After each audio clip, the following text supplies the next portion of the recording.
William crook ने 1896 में लिखी अपनी किताब the tribes and castes of north western provinces and Awadh में खत्री को एक व्यापारिक जाति बताया है और इनकी उत्पत्ति पंजाब से बताई है। सर जी कैंपबेल के द्वारा 1866 में लिखे एक लेख का हवाला देते हुए उन्होंने लिखा है, हालांकि व्यापार उनका मुख्य पेशा है पर खत्री होने के व्यापक मायने हैं। उस वक्त पंजाब, जो कि अब ज्यादा पाकिस्तान में है, पढ़े लिखे वाले जितने भी काम होते थे अधिकतर खत्री ही करते थे। यहाँ तक कि सिखों के सारे गुरु खत्री हैं। गुरु नानक, गुरु गोविंद सिंह खत्री ही थे। आज के सोढ़ी और बेदी खत्री ही है। आप अंदाजा लगा सकते हैं कि संख्या कम होने के बावजूद खत्री उस जमाने में भी कितना आगे थे। आइए जानते हैं खत्री समाज का इतिहास किस वर्ग में आते हैं। खत्री ने अपने किताब में लिखा है, आमतौर पर खत्री लड़ाकू प्रवृत्ति के नहीं होते हैं पर जरूरत पड़ने पर तलवार इस्तेमाल करने में काफी सक्षम है।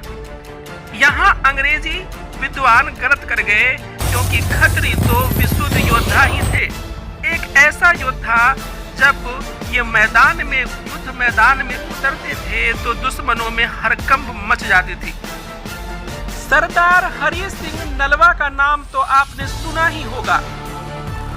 ये महाराजा रंजीत सिंह के सेनाध्यक्ष थे।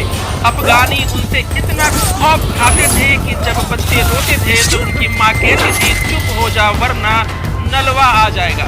इतना होने पर भी अंग्रेज खत्री को क्षत्रिय मानने से इनकार करते थे। उनका कहना था, ये क्षत्रिय तो हो ही नहीं सकते, ये तो व्यापारी हैं। ऐसा ही कुछ H.H. रिस्ले की किताब the tribes and castes of Bengal volume 1 में लिखा है। रिस्ले ने खत्री को धर्म शास्त्रों में वर्णित 4 वर्गों में वैश्य वर्ण में रखा। ऐसा वे 2 कारणों से कर रहे थे। एक तो साजिशन ऐसा कर रहे थे जो कि हम आपको आगे बताएंगे, और दूसरा वे भ्रमित थे। दरअसल खत्री हर एक चीज में अव्वल थे और इसलिए उनकी सही वर्ण का पता लगाना काफी मुश्किल था। प्रशासनिक सेवा, लेखा विभाग, व्यापार आदि कई क्षेत्रों में अपना उपस्थिति खत्री लोग दर्ज करा चुके थे। अकबर के मशहूर मंत्री राजा टोडरमल मुगल काल में सम्राट अकबर के 9 रत्नों में से एक थे। टोडरमल खत्री जाति के थे। कुछ लोग उन्हें कायस्थ भी बताते हैं पर उनका वास्तविक नाम अल टंडन था। लोग इसलिए भ्रमित हो जाते थे कि हिसाब किताब तो कायस्थों का काम है। आप सोचिए, तलवार से लेकर कलम और तराजू तक सब में इनकी महारत हासिल थी।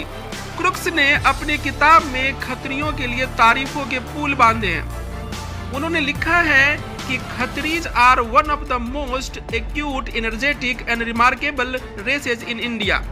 वे कहते हैं खत्री के पास पंजाब और अधिकांश अफगानिस्तान का पूरा व्यापार है। खत्री के बिना कोई भी गांव नहीं चल सकता। जो हिसाब किताब रखता है, बैंकिंग व्यवसाय करता है, अनाज खरीदता और बेचता है, सारे खत्री ही करते हैं। वे किन परिस्थितियों में तलवारें छोड़ दी या लड़ाकू खत्रियों ने अपना कोई नया पहचान बना लिया, इसका खुलासा हम आगे करेंगे।